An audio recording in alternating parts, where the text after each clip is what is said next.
grammar part. Yeah, we'll look at grammar from 45, Unit 45, starting out with a little and a few, a little, a few and few, a little and little.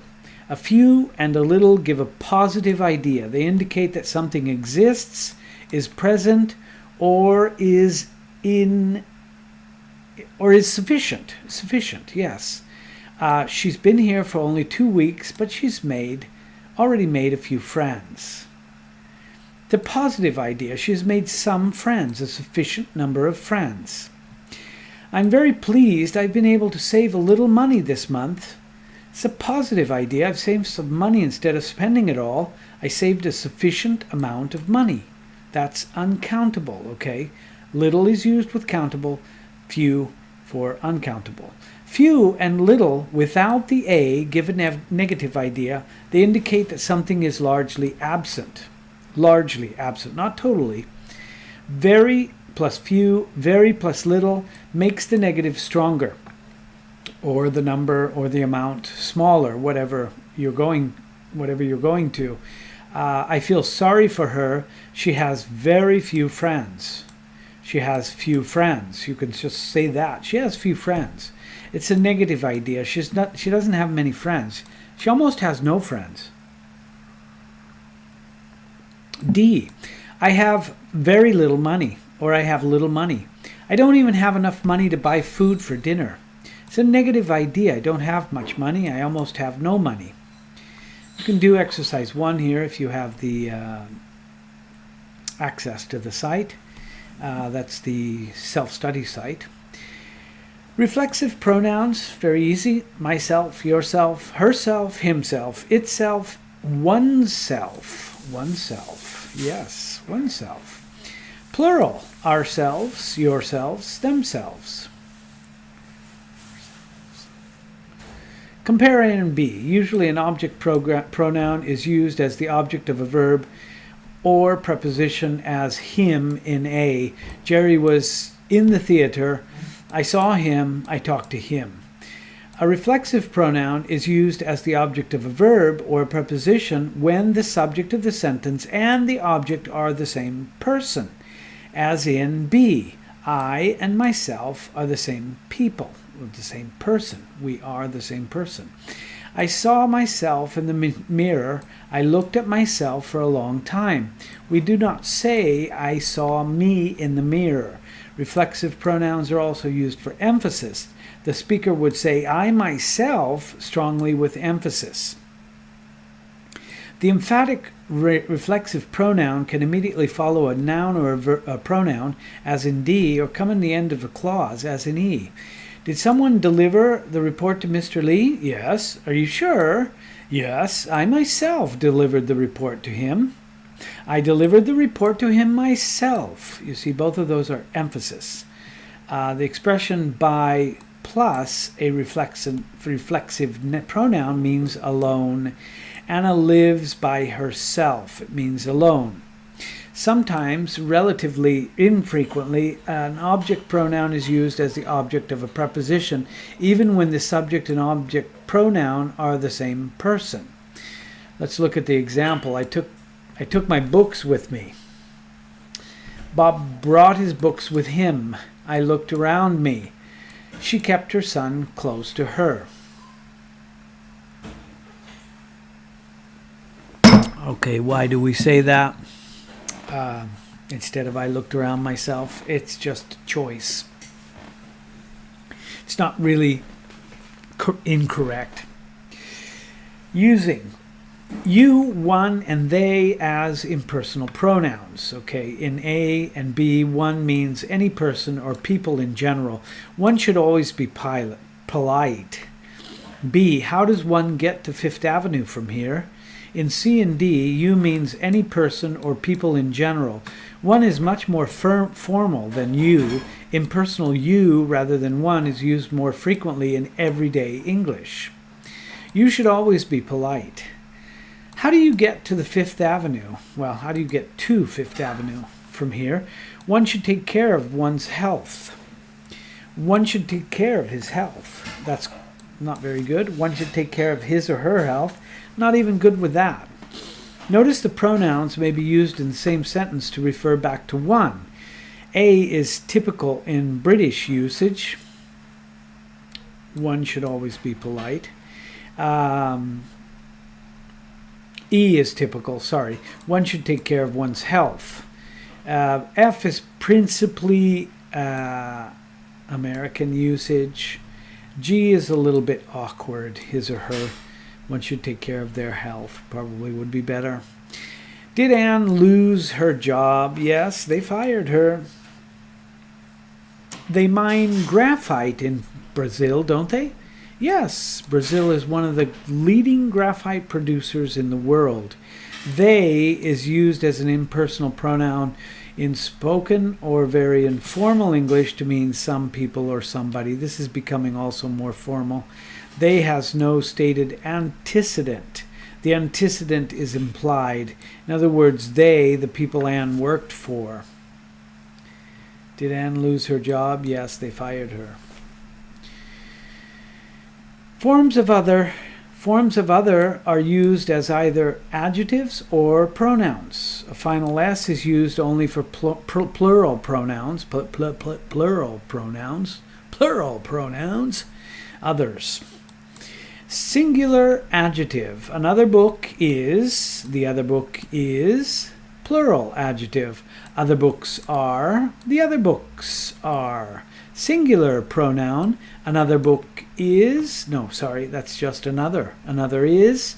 The other is. Plural. Others are. The others are.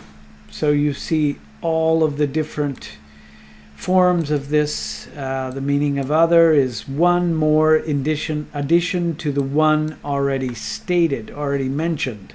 So this is the idea of another. You already told me one, so you're telling me another.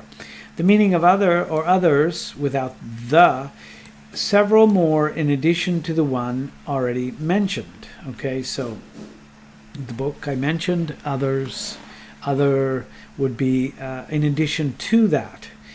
The students in the class come from many countries. One of the students is from Mexico, another student is from Iraq, another is from Japan, other students are from Brazil, others are from Algeria. The meaning of the other, with or without the S, is all that remains from a given number. So the rest of a specific group. Okay, I have 3 books, 2 are mine, the other is yours. In other words, I mentioned 2 of them, the remaining one is yours, the other is yours. The other book. I have 3 books, 1 is mine, the other books are yours, the other, okay, these are remaining. Another is used as an adjective with an expression of time, money, and distance, even if these expressions contain plural nouns. Another means an additional in these expressions. I will be here for another 3 years. I need another $5. We drove another 10 miles. Okay, that's all for this other business.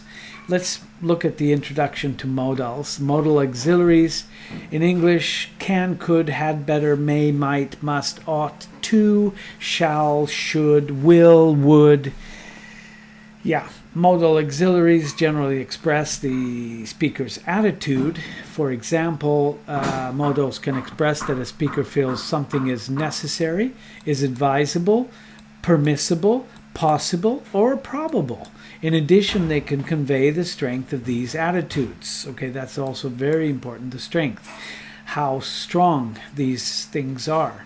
Each modal has more than one meaning or use. Okay, each modal may even have one meaning in the positive, one meaning in the negative. You have to just learn them. Okay, here's the list again. Modals do not take a final S even when the subject is he, it, or she. She can do it, not she cans do it, or she can does it. Modals are followed immediately by the simple form of the verb. This is really, really important to concentrate on this, that it is the simple form of the verb. Only the sound is going to help you to do this. Only by repeating, by saying many, many times correctly, she can do it. She must do it. It's incorrect to say she can to do it, she can does it, she can did it.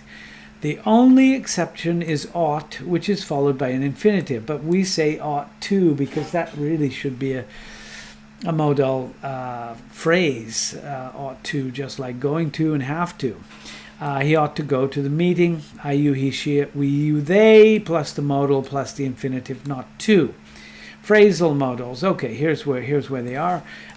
To be able to do something, to be going to do it, to be supposed to do it, to have it, to have got to do it, to be used to used to do it, to used to do it. I used to do it. Phrasal modals are common expressions whose meanings are similar to those of some of the modal auxiliaries. For example, be able to is similar to can. Be going to is similar to will. An infinitive, to, plus the simple form of the verb is used in these expressions. Okay, so we have polite requests with I as the subject. May I please borrow your pen? Could I borrow your pen, please? You can put please wherever you want. May I and could I are used to request permission. They're equally polite. Note that in be, could I borrow your pen, could has a present or future meaning, not a past. Okay, it's exactly the same form, but it means in the future or conditionally. Can I borrow your pen? Can is informally used to request permission, even if the speaker is talking to someone he or she knows fairly well. Can I is usually considered a little less polite than may I or could I. So typical responses: certainly, yes, certainly, of course, yes, of course, sure, informal. So polite requests, you should understand these are your choices. Polite request with you as the subject. Would you pass the salt, please? This is different. This is not a polite request with I. This is a polite request with you. Would you please pass the salt? Will you please pass the salt? The meaning of would you and will you in a polite request is the same. Would you is more common and often considered more polite. The degree of politeness, however, is often determined by the speaker's tone of voice. This is important. Could you pass the salt, please? Basically, could you and would you have the same meaning. The difference is slight. Would you is like, do you want to do this, please? Do you want to do this for me? And could you means, do you want to do this, please? And is it possible for you to do this? Okay, it's a little bit difficult to catch this, but could has the idea of possibility. Could you and would you are equally polite. Can you please pass the salt? Can you is used informally. It sounds less polite than could you or would you. Typical responses: yes, yes, I would be happy to, be glad to, certainly, sure, informally. Incorrect to say may you pass the salt. May you is not used. May I? Okay. Only I or may we, but we is not really used so much either. Polite requests with would you mind? Okay, I'm asking permission. Would you mind if I close the window? Would you mind if I use the phone? In A, would you mind if I is followed by the simple past. If I closed. The meaning is, may I close the window? Is it all right if I close the window now? Even if I'm using the past tense, here closed and here used, I'm talking about a present situation. Typical responses: no, not at all, of course not, no, it would be fine. Another possible response is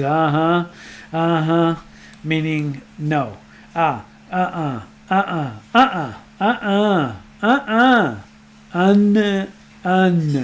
don't know what's written here. No, just no. Asking someone to do something, okay? Would you mind closing the window? Would you mind repeating that? Would you mind is followed by the gerund in the meaning see, I don't want to cause you any trouble. Would you please close the window? Would that cause you any inconvenience? Typical response, no, I'd be happy to. Not at all, I'd be glad to. Sure, okay. The informal responses of sure and okay are common but not logical. The speaker means no, I wouldn't mind, but seems to be saying yes, I would mind. Native speakers understand this response sure or okay in this situation means that the speaker agrees to the request. Okay. Expressing necessity. Okay, let's see. We've still got quite a bit to go here. Have and must. Necessity or obligation. A and B, it's necessary for every applicant to take the entrance exam. There is no other choice. The exam is required. All applicants must take an entrance exam. All applicants have to take an entrance exam. In everyday statements of necessity, have to is used more commonly than must. Must is usually stronger than have to and can indicate urgency or stress importance. In C, the speaker is simply saying, I need to do this and I need to do that. In D, the speaker is strongly saying, this is important. Okay, C, I'm looking for Sue. I have to talk to her about our lunch date tomorrow. I can't meet her tomorrow because I have to go to a business meeting. Okay, in this case, this means that I need to do it and I need to do it quickly. D, instead, where's Sue? I must talk to her right away. I have an urgent message for her. This is just important, okay? Have to is usually pronounced have to, and it has the idea sometimes in the third person, has to. I have to be home by 8. He has to go home. He has to go to a meeting tonight. Have got to also expresses the idea of necessity. G and H have the same meaning. Have got to is informal and used primarily in spoken English. Have to is used both in formal and informal. Okay, G, I have to go now. I've got to go now. I have a class in 10 minutes. Okay, have got to go. H, I have to go now. I have a class in 10 minutes. And I have got to go. I've got to go, or I got to go. I got to go. I got to go now. Gotta go. Gotta get it. Got it. Got it. Gotcha. Usual pronunciation of got to is gotta. Sometimes the have is dropped. I gotta do it. Present or future, the idea of the past necessity is expressed by had to. There is no other past form of must when it means necessity, or have got to. I have to, I have got to, I must study tonight. In the past, all of these forms are reduced to one, I had to study last night. The lack of necessity and prohibition, have to and must in the negative. Okay, lack of necessity, when used in the negative, must and have to have different meanings. Do not have to is the lack of necessity. Okay, A, tomorrow is a holiday, we don't have to go to class. In this sentence, it is not necessary for us to go to class because it's a holiday. B, I can hear you, you don't have to shout. It's not necessary to shout. Prohibition, must not, instead is prohibition. Do not do this. You must not look in the closet. Your birthday present is hidden there. Do not look in the closet. I forbid it. Looking in the closet is prohibited. Okay, you must not tell anyone my secret. Must not tell, don't tell, it's prohibited. Negative contradiction, we have mustn't. The first T is silent, mustn't. Lack of necessity may also be expressed by need not, plus the simple form of the verb. You needn't shout. The use of needn't as an auxiliary is chiefly British, except in certain common expression as you needn't worry. Okay, advisability, suggestions, certainty, wow. Okay, we'll be a little bit late today, but that's what happens. Advisability. Should and ought to have the same meaning. They express advisability. This means the meaning ranges in strength from a suggestion This is a good idea. To a statement about responsibility or duty. This is very important thing to do. In A, this is a good idea. This is my advice. In B, this is an important responsibility. Okay, so A, you should study hard. This means it's a good idea, it's my advice. You ought to study harder. This is a good idea, okay? Drivers should obey the speed limit. Drivers ought to obey the speed limit. This means this is an important responsibility, and they mean the same thing, should and ought to. The negative contraction is shouldn't. You shouldn't leave your keys in the car. Ought to is often pronounced oughta in informal speaking.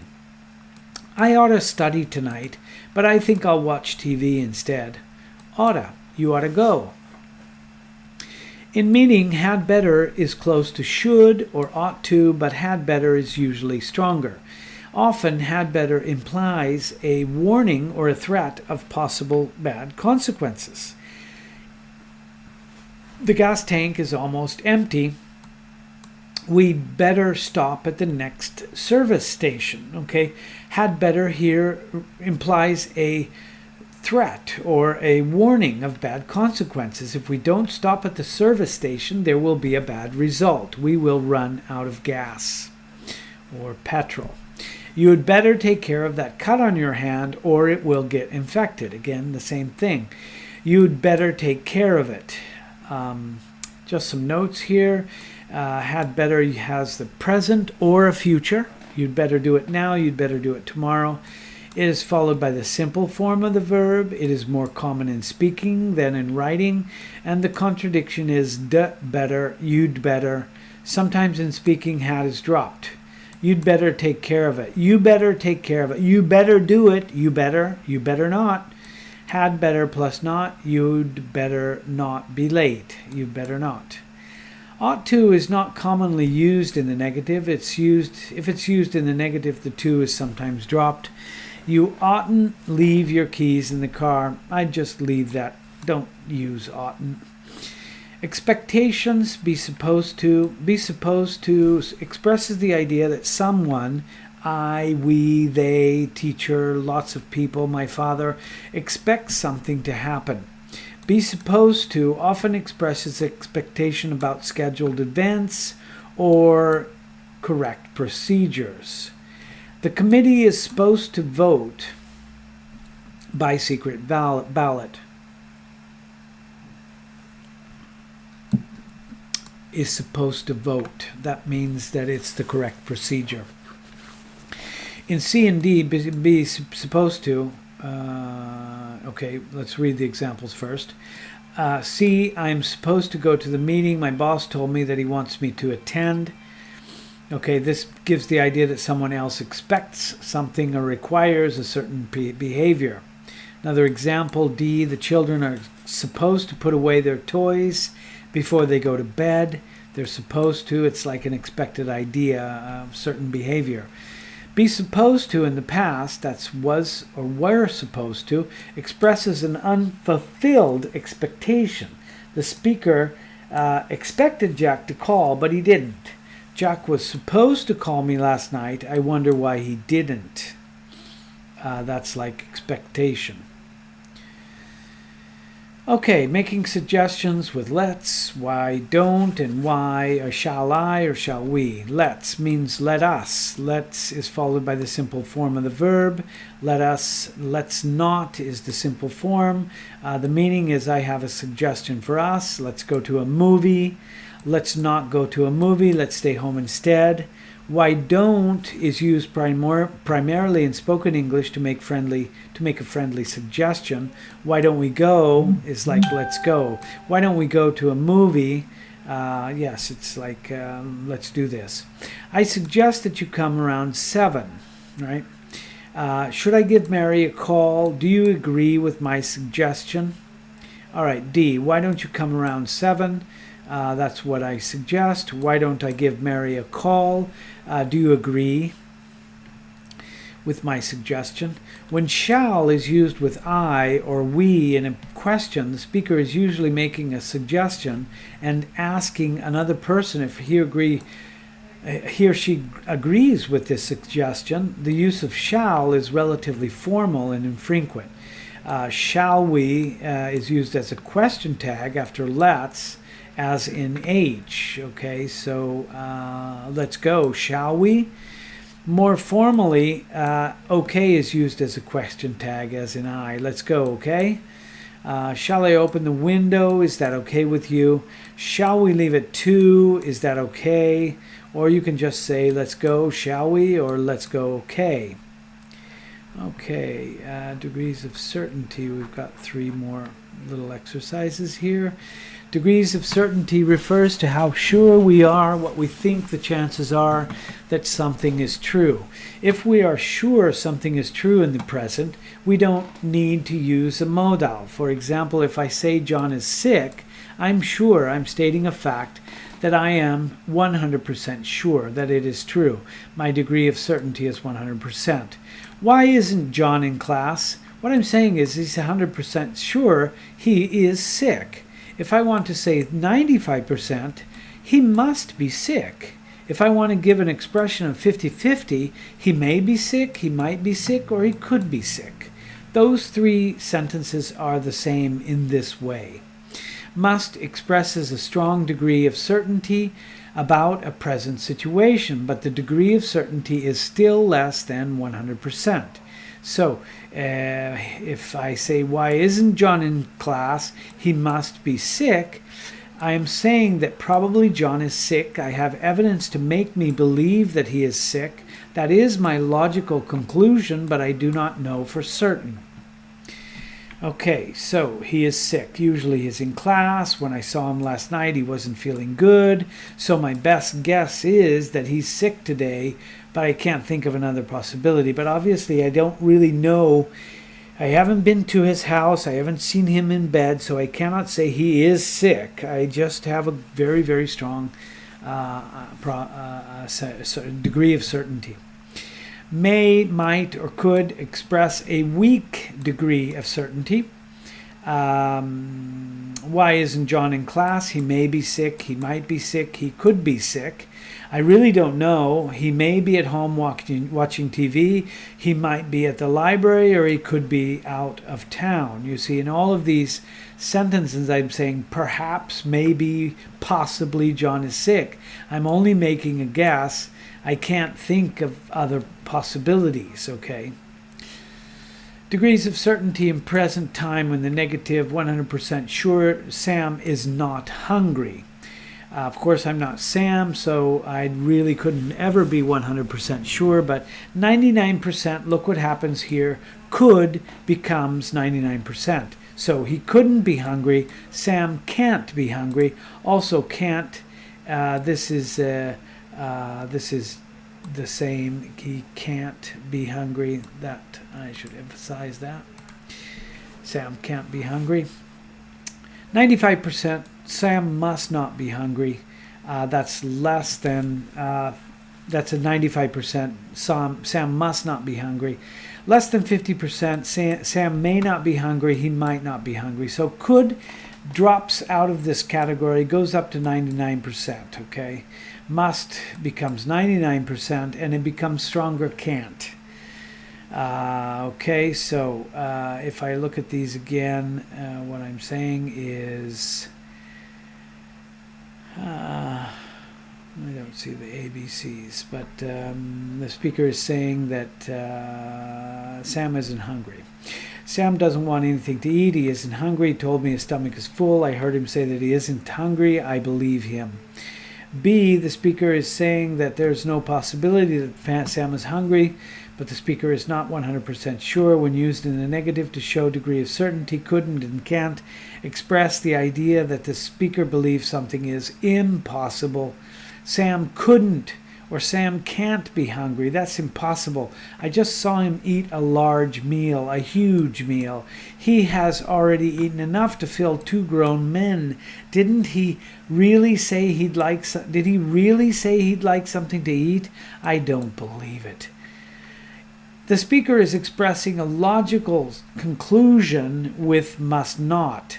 Sam isn't eating his food. He must not be hungry. That's the only reason I can think of.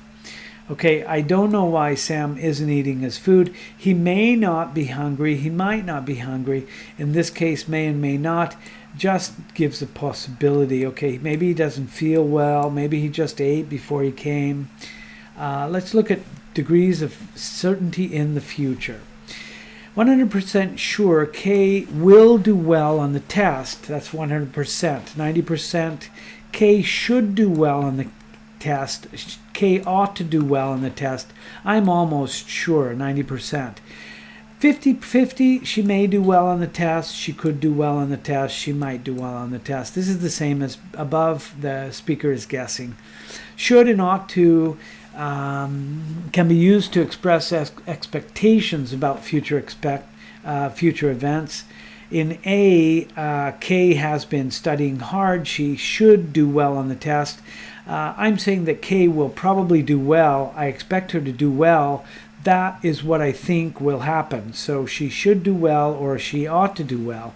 The past form of should and ought to is used to mean that the speaker expected something that did not occur. I wonder why Sue hasn't written us. She should have heard from her. We should have heard from her last week, or we ought to have heard from her last week. So something that didn't occur. Okay.